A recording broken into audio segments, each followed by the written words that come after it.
बिस्मिल्लाहिर्रहमानिर्रहीम। Control of cell इस lecture का नाम है और सेल कैसे कंट्रोल करता है ये आपसे हम शेयर करने वाले हैं। सबसे पहले इस लेक्चर में जो चीज़ें डिटेल से डिस्कस होंगी वो क्रोमोज़ोम, क्रोमेटिन नेटवर्क, क्रोमेटिड्स वगैरह हैं। इनसे मुतालिक दो चार बुनियादी बातें आपसे शेयर करेंगे। इसमें सबसे पहले हम उन साइंसदानों का थोड़ा सा तज़किरा करेंगे जिन्होंने हम तक ये मालूमात पहुंचाई हैं। इनमें सबसे पहला नाम इस हवाले से है फ्रेडरिक श्नेडर, जिसने क्रोमेटिन नेटवर्क को डिस्कवर किया था। इसकी डिस्कवरी के हवाले से तफसील से हमने एक और जगह बहस की है, तो वहाँ रेफ़र करता हूँ आपको। दूसरा नाम है वाल्थर फ्लेमिंग, जिसने क्रोमोज़ोम को डिस्कवर किया था। और इसके अलावा तीसरा नाम है वाल्डेयर, जिसने क्रोमोज़ोम का नाम रखा था। और चौथे का नाम है एडवर्ड वैन बेनेडन, जिसने क्रोमोज़ोम की तादाद का ज़िक्र किया था और ये कहा था कि हर सेल में क्रोमोज़ोम्स की तादाद फ़िक्स है, या हर स्पीशीज़ के सेल में क्रोमोज़ोम की तादाद फ़िक्स है। उसके बाद टी.एच. मॉर्गन है, जिन्होंने ये दावा किया, बल्कि एक्सपेरिमेंटली प्रूफ किया, कि genes are located on the chromosomes. इसके बाद physical existence, morphology of DNA, chromosome किस तरह से हमें नज़र आता है ये है। तो ये याद रखने वाली बात है, सबसे पहले दो तरह के सेल को सामने रखें। यानी क्रोमोज़ोम हर सेल में सेम नहीं हो सकता, दो बड़ी हालतों में पाया जाता है। ये दो सेल्स हैं, फ़र्ज़ करें इनमें से एक नॉन डिवाइडिंग सेल है और दूसरा जो है वो डिवाइडिंग है। इन दोनों में यह मटेरियल सेम हालत में नहीं पाया जाएगा। मसलन नॉन डिवाइडिंग सेल में ये एक इर्रेगुलर नेटवर्क की शक्ल में मौजूद होता है, बहुत बारीक thin network of very fine thread like structures which are called chromatin network. तब इसको कहा जाता है क्रोमेटिन नेटवर्क। जबकि डिवाइडिंग सेल में ये कंडेंस हो जाता है, मोर एंड मोर विजिबल हो जाता है, तब इसको क्रोमोज़ोम का नाम दिया जाता है। तो मटेरियल सेम है। नॉन डिवाइडिंग सेल में जब वो फंक्शन कर रहा होता है, कहीं ट्रांसपोर्ट नहीं हो सकता है, तब उसको क्रोमेटिन नेटवर्क कहते हैं। जबकि अगर ये ट्रांसपोर्टेशन फॉर्म में कन्वर्ट हो जाए और काम नहीं कर सके उस वक्त अपना मुकम्मल, तब इसको क्रोमोज़ोम कहा जाता है। और एक आम क्रोमोज़ोम वैसे तो इस शक्ल में होता है, लेकिन सेल डिवीज़न के वक्त वो क्योंकि डुप्लिकेट हो चुका होता है, उस वक्त वो इस हालत में होता है। डुप्लिकेट होने के बाद हर क्रोमोज़ोम दो क्रोमेटिड्स पर मुश्तमिल होता है। तो समझ लो कि ये एक क्रोमेटिड है और ये दूसरा क्रोमेटिड है। Each chromosome during cell division consists of two chromatids, दो क्रोमेटिड्स पर मुश्तमिल होता है। And both these chromatids are linked with each other by a structure that is called centromere. Centromere के ज़रिए ये जुड़े हुए हो सकते हैं, और इस सेंट्रोमेयर को प्राइमरी कंस्ट्रक्शन भी कहा जाता है। तो प्राइमरी कंस्ट्रक्शन के ज़रिए दो डीएनए आपस में प्राइमरी कंस्ट्रक्शन के ज़रिए एक ही क्रोमोज़ोम की दो क्रोमेटिड्स आपस में जुड़ी हुई होती हैं। और इसके अलावा अगला नुक्ता देखते हैं क्या है। तो ये क्रोमोज़ोम की एक शेप आपके सामने है, एक डायग्राम। ज़रा गौर करें तो क्रोमोज़ोम ये मुकम्मल पूरा क्रोमोज़ोम है, वन क्रोमोज़ोम डुप्लिकेटेड लिखा हुआ है। तो और इसकी ये दो क्रोमेटिड्स हैं, एक क्रोमेटिड ये है और दूसरी क्रोमेटिड ये है। ये दोनों क्रोमेटिड्स बीच में इस स्ट्रक्चर के ज़रिए जुड़ी हुई हैं। इस स्ट्रक्चर को सेंट्रोमेयर कहते हैं। और इस सेंट्रोमेयर का भी एक पोर्शन है। सेंट्रोमेयर का आम तौर पर इस तरफ और ये पोर्शन, जहाँ सेल डिवीज़न के वक्त काइनेटोकोर्स अटैच होंगे, इस पोर्शन को भी काइनेटोकोर कहा जाता है। तो याद रखना, काइनेटोकोर दो चीज़ों का नाम है। एक सेंट्रोमेयर का वो हिस्सा जहाँ पर वो धागा अटैच होगा, दूसरा इस जगह के साथ जो धागा माइटोटिक अपरेटस का जो धागा अटैच होगा वो भी काइनेटोकोर कहलाता है। तो ये थोड़ी सी बात हमने आपसे शेयर की क्रोमोज़ोम के बेसिक्स के हवाले से, सेल डिवीज़न के वक्त ये हमें इस तरह नज़र आता है। इसके बाद रीजन ऑफ क्रोमोज़ोम, ये अब छोटे से नाम है आपके सामने रखता हूँ मैं। एक क्रोमोज़ोम ये है, तो ये प्राइमरी कंस्ट्रक्शन है जिसको हम सेंट्रोमेयर या प्राइमरी कंस्ट्रक्शन कहते हैं। इस सेंट्रोमेयर से लेकर क्रोमोज़ोम के टिप तक इस एरिया को आर्म कहते हैं। तो अगर किसी क्रोमोज़ोम का सेंट्रोमेयर सेल के सेंटर में क्रोमोज़ोम के सेंटर में है, तो ऐसी सूरत में इस क्रोमोज़ोम के दो बाजू होंगे, दो आर्म्स। क्योंकि सेंट्रोमेयर की जगह क्रोमोज़ोम में फिक्स नहीं है, ये मुख्तलिफ जगह पे हो सकती है और इसकी पोजीशन के लिहाज से क्रोमोज़ोम के बाजुओं की लेंथ छोटी बड़ी हो सकती है। इसके अलावा बाज़ क्रोमोज़ोम्स ऐसे भी हैं जिसमें इस प्राइमरी कंस्ट्रक्शन के अलावा एक या एक से ज़्यादा और कंस्ट्रक्शंस भी हो सकती हैं। अगर एक या एक से ज़्यादा कंस्ट्रक्शन हो तब उनको कहा जाता है सेकेंडरी कंस्ट्रक्शंस। सेकेंडरी कंस्ट्रक्शन भी कहते हैं, इसको न्यूक्लियोलर ऑर्गेनाइज़र भी कहते हैं। अब न्यूक्लियोलर ऑर्गेनाइज़र इसलिए कहते हैं कि यही वो जगह है जिसकी मदद से या इसमें मौजूद जीन्स किसी सेल के न्यूक्लियस के अंदर मौजूद न्यूक्लियोलस को बनाएंगे। क्योंकि सेल में न्यूक्लियोलस एक या एक से ज़्यादा हो सकते हैं, इसलिए सेकेंडरी कंस्ट्रक्शन हर सेल में कम से कम एक होमोलोगस पेयर पर तो लाजमी है। इसके अलावा बाज़ सेल में एक से ज़्यादा भी हो सकती है। अब यहाँ पर ज़रा गौर करें तो मुख्तसरन हमने पोजीशन ऑफ सेंट्रोमेयर दिखाने की कोशिश की है। मसलन इस क्रोमोज़ोम पर आप देखें, सेंट्रोमेयर बिल्कुल एंड पर है एक, जिसके नतीजे में एक ही बहुत बड़ा बाजू इसका नज़र आ रहा है। दूसरे में सेंट्रोमेयर थोड़ी सी नीचे आ गई है, इसलिए दो बाजू हैं, एक बहुत बड़ा बाजू, एक बहुत ही छोटा बाजू। तीसरे में और सेंट्रोमेयर नीचे आ गई है, जिसके नतीजे में दो बाजू तो हैं लेकिन अब भी एक छोटा और एक बड़ा है। इसी तरह अगर ये बिल्कुल सेंटर में हो तो ये दोनों बाजू बराबर भी हो सकते हैं। तो इसका मतलब ये है कि position of centromere on the chromosome decides the size of its arms. इसके अलावा आप दूसरे इस क्रोमोज़ोम में ज़रा देख लें,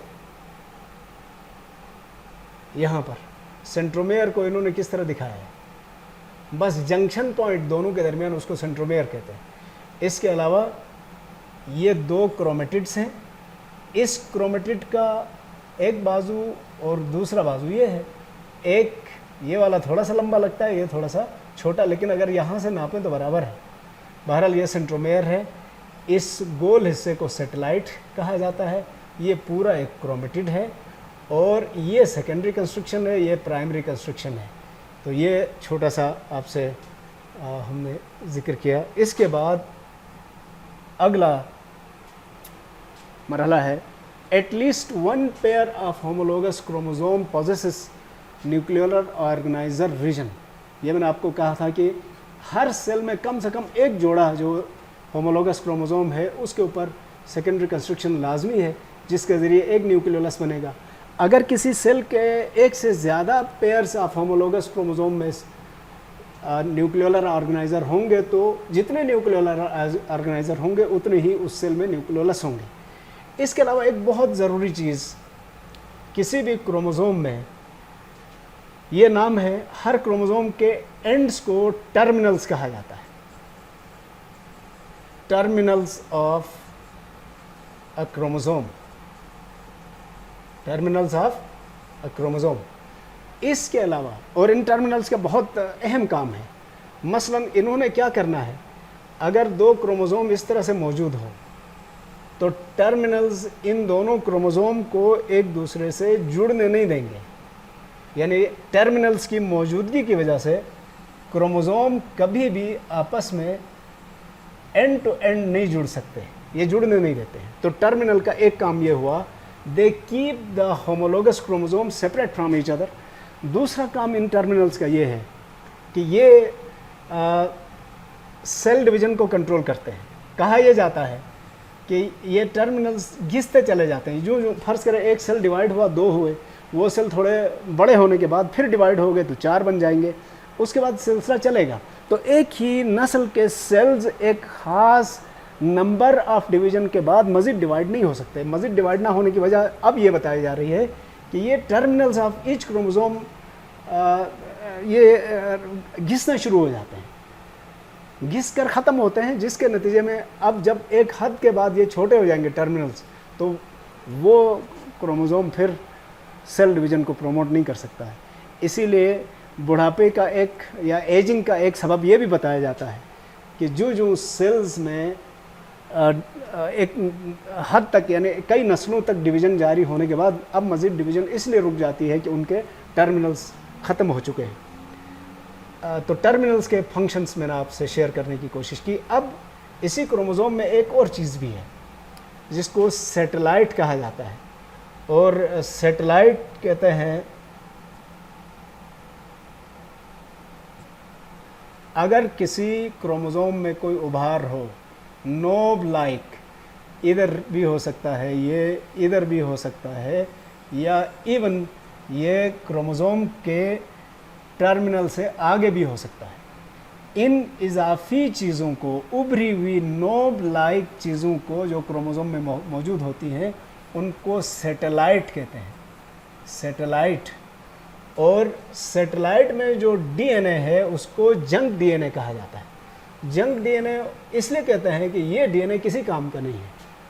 तो satellite is a knob like outgrowth in any chromosome, and the DNA of this outgrowth, that is DNA present in this satellite, is called junk DNA because it is useless. तो यहाँ पर फ़र्ज़ करें हमारे सामने दो क्रोमोसोम्स हैं। एक क्रोमोसोम, ज़रा इस क्रोमोसोम को, इसको ज़रा जहन में रखें, तो ये सेंट्रोमेयर है, इसी को प्राइमरी कंस्ट्रक्शन कहा गया है, और इसके पोजीशन की वजह से इसका एक बाजू छोटा और दूसरा बाजू काफ़ी बड़ा है। दूसरा, अब आप देखें दोनों बाजुओं में ये सेकेंडरी कंस्ट्रक्शन भी है, तो इसका मतलब सेकेंडरी कंस्ट्रक्शन एक से ज़्यादा भी हो सकती हैं। तो जब दो सेकेंडरी कंस्ट्रक्शन हैं इधर, तो इनकी वजह से ये दो न्यूक्लियोलाई कम से कम बनाने का ज़िम्मेदार होगा। इसी तरह इसका ये एरिया और ये एरिया टीलोमेयर्स हैं, टीलोमेयर्स या टर्मिनल जिनको मैं कह रहा था क्रोमोसोम के, वो। अच्छा, इसके अलावा अब यहाँ पर ज़रा गौर करें, इसको सैटेलाइट कहा गया है। ये टीलोमेयर से या टर्मिनल एंड से आगे का ये पोर्शन है यहाँ पर। तो सैटेलाइट वही है जिसको मैंने आपसे पहले कहा कि यहाँ वो डीएनए पाया जाता है जो किसी काम का नहीं है। बिल्कुल इसी तरह अब आ जाएं इधर, तो यहाँ पर ये सेकेंडरी कंस्ट्रक्शन है और ये प्राइमरी कंस्ट्रक्शन है, और इसमें ये टीलोमेयर है, ये भी टीलोमेयर ये है, और इसमें अगर आप देखें यहाँ पर, तो इस टीलोमेयर का ये हिस्सा जो उभरा हुआ है ये सैटेलाइट है, इसी तरह ये भी सैटेलाइट है। तो इस तरह जो जो उभार हैं वो इसके सैटेलाइट समझे जाएंगे। इसका मतलब ये है दूसरे अल्फाज में, सैटेलाइट डीएनए क्रोमोसोम का वो हिस्सा जिसमें मौजूद डीएनए किसी काम का नहीं होता, उसको सैटेलाइट कहा जाता है। उसके बाद पहले एक जिक्र हुआ था कि सेंट्रोमेयर की पोजीशन क्रोमोसोम के आम में कहीं भी हो सकती है। उसके हिसाब से क्रोमोसोम की 4 अक़साम हैं और इनके नाम हैं, ये आप बाद में देख लें, यहाँ पर आ जाएं। सबसे पहले इस क्रोमोसोम पर ज़रा नज़र डालें। इसका सेंट्रोमेयर बिल्कुल एंड पर है। इस तरह के क्रोमोसोम को टीलोसेंट्रिक क्रोमोसोम कहा जाता है। टीलोसेंट्रिक यानी वो क्रोमोसोम जिसका सेंट्रोमेयर टेल पर या एंड पर, आखिरी एंड पर मौजूद है। इसके अलावा दूसरा क्रोमोसोम है जिसमें सेंट्रोमेयर थोड़ा सा नीचे आ गया है, जिसकी वजह से एक छोटा सा बाजू एक बहुत बड़ा सा बाजू बन गया है। इनको कहते हैं एक्रोसेंट्रिक क्रोमोसोम्स। अब तीसरे में आप देखें तो सेंट्रोमेयर तकरीबन सेंटर में आ चुका है, लेकिन सेंटर से थोड़ा सा एक तरफ होने की वजह से एक क्रोमोसोम एक बाजू मामूली छोटा होता है और दूसरा बाजू मामूली सा बड़ा होता है। ऐसे क्रोमोसोम को सब मेटासेंट्रिक क्रोमोसोम्स कहा जाता है। और चौथा वो है जिसमें सेंट्रोमेयर क्रोमोसोम के बिल्कुल सेंटर में आ चुका है, जिसकी वजह से उसका एक साइड का बाजू और दूसरे साइड का बाजू बराबर साइज़ के होते हैं। इनको कहते हैं मेटासेंट्रिक क्रोमोसोम्स। अब आप सोचेंगे मैं एक एक बाजू की बात कर रहा हूँ, यहाँ तो दो दो हैं, तो ये याद रखना है कि ये सारे डुप्लीकेट हो चुके हैं, इसलिए ये एक क्रोमेटिड है, ये दूसरा क्रोमेटिड है एक ही क्रोमोसोम के। दरअसल ये इस तरह एक क्रोमेटिड है और ये दूसरा क्रोमेटिड है, तो इसलिए कंफ्यूज नहीं होना चाहिए इससे कि ये जो बाजू इसके डबल डबल दिखाए जा रहे हैं, ये क्या मसला है। तो ये थी बात इसकी। बिल्कुल वही तफसील इन क्रोमोसोम्स में भी है। मसलन इस क्रोमोसोम को देखें, ये डबल हो चुका है, ये एक क्रोमेटिड है, ये दूसरा क्रोमेटिड है, और सेंट्रोमेयर के ज़रिए ये दोनों क्रोमेटिड्स जुड़े हुए हैं। इनके उस तरफ बाजू है ही नहीं, इसलिए इसको टीलोसेंट्रिक कहा गया है, जबकि इसमें सेंट्रोमेयर ये है। और इस क्रोमेटिड का देखें तो एक बाजू छोटा है, एक बाजू बड़ा है, बहुत छोटा और बहुत बड़ा है, इसलिए इसको एक्रोसेंट्रिक कहा जा रहा है। जबकि इस क्रोमोसोम के अंदर सेंट्रोमेयर और थोड़ा नीचे आ गया है, जिसकी वजह से एक छोटा बाजू एक बड़ा बाजू तो बन चुका है, लेकिन इस पहले के मुकाबले में इसका ये बाजू काफ़ी बड़ा हो चुका है। आखिरी ये है, अब इसको क्या कहते हैं, सब मेटासेंट्रिक। आखिरी है जिसमें सेंट्रोमेयर सेंटर में आने की वजह से एक एक क्रोमेटिड के बाजू बराबर हो गए, ये बाजू और ये बाजू बराबर साइज़ के हैं, लिहाजा इसको कहा जाता है मेटासेंट्रिक क्रोमोसोम्स। बिल्कुल वही पुरानी बातें इधर भी थोड़ी सी डिस्कस हुई हैं। अब इसके इन एरियाज़ को टीलोमेयर्स कहा जाता है, और इसके ये टीलोमेयर है। ये इस क्रोमोसोम की बात कर रहे थे कि ये एक बाजू है, ये दूसरा बाजू, और ये बीच में सेंट्रोमेयर है, तो इसका ये एंड ये एंड ये एंड और ये टीलोमेयर्स हैं। ये जो नोब की तरह उभार है, दिस इज़ यहाँ सेकेंडरी कंस्ट्रक्शन भी है, इसको सेटेलाइट कहा जाता है। तो बहरहाल ये सेटेलाइट का हवाला थोड़ा सा जहन में रखना है। मुख्तलिफ डायग्राम्स में, मुख्तलिफ चीज़ों में आपको थोड़ा सा इसमें हो सकता है फ़र्क नज़र आ जाए। इसके बाद है क्रोमोसोम्स ऑफ मोस्ट एनिमल्स। पहले इस स्टेटमेंट को ज़रा देख लें। Most animals organisms diploid exist in homologous pairs. Homologous pairs में पाए जाते हैं। यहाँ दिखाने की कोशिश की है, ये एक क्रोमोसोम है, ये इसी क्रोमोसोम की दो क्रोमेटिड से जो जुड़ी हुई है, इसी तरह ये भी, तो ये और ये आपस में होमोलोगस पार्टनर्स हैं। बहरहाल डिस्कशन ये है, क्योंकि ज़ूलॉजी पढ़ रहे हैं इसलिए एनिमल्स कहा गया है। वैसे कोई भी ऑर्गेनिज्म हो सकता है, लेकिन होमोलोगस क्रोमोसोम की शर्त सिर्फ डिप्लॉयड ऑर्गेनिज्म पूरी कर सकते हैं। तो पहले हैप्लॉयड को अलग करो। बैक्टीरिया हैप्लॉयड है, उसमें होमोलोगस क्रोमोसोम नहीं है। फंजाई की अक्सरियत के अंदर भी ऐसा है। तो यूँ समझो, जहाँ हैप्लॉयड होंगे वहाँ नहीं, बल्कि डिप्लॉयड ऑर्गेनिज्म में क्रोमोसोम्स हमेशा पेयर की शक्ल में पाए जाएंगे। इन पेयर ऑफ क्रोमोसोम्स को होमोलोगस क्रोमोसोम कहा जाता है। इसमें एक कन्फ्यूजन हो सकती है, पहले इसको दूर करें हम। कन्फ्यूजन ये है कि अगर एक क्रोमोसोम इस तरह से है, दूसरा इस तरह से है, दोनों आपस में लिंक्ड हैं, लिंक्ड होंगे तो ये होमोलोगस क्रोमोसोम नहीं है, ये दरअसल एक डुप्लीकेटेड क्रोमोसोम है।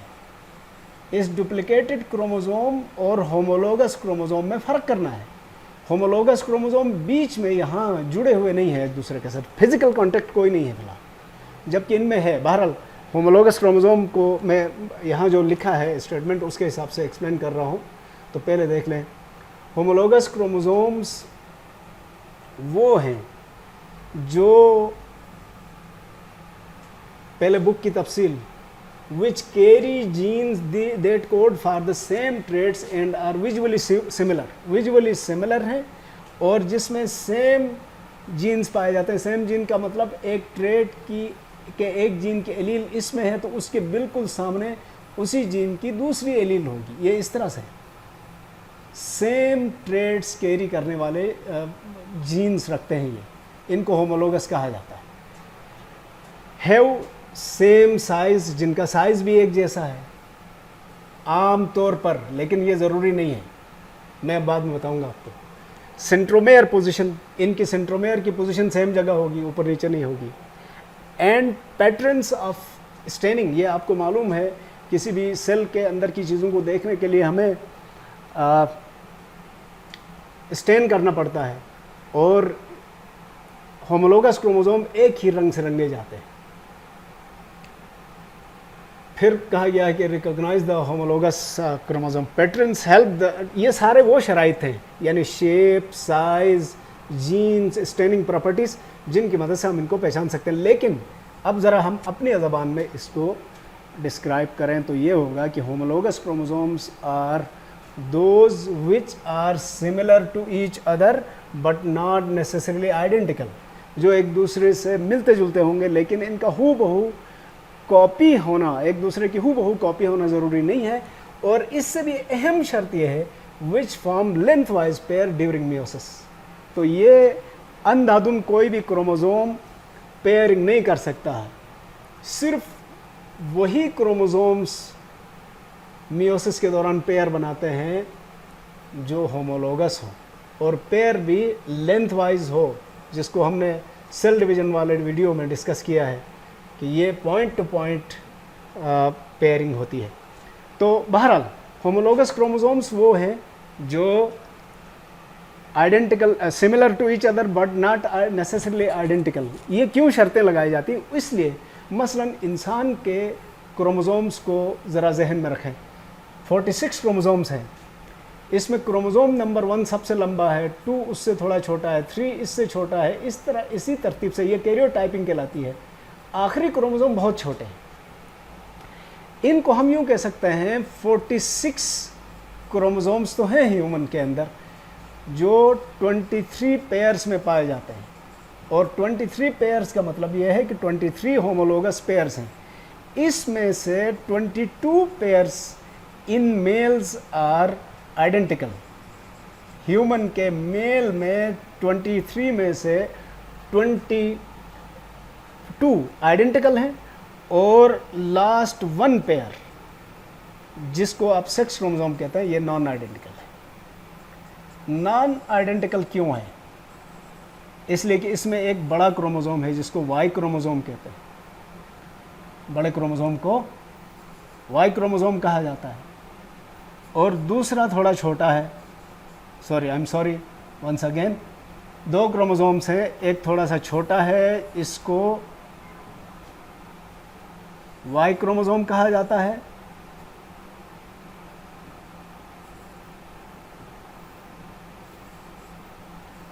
और एक थोड़ा सा बड़ा है, उसको एक्स क्रोमोसोम कहा जाता है।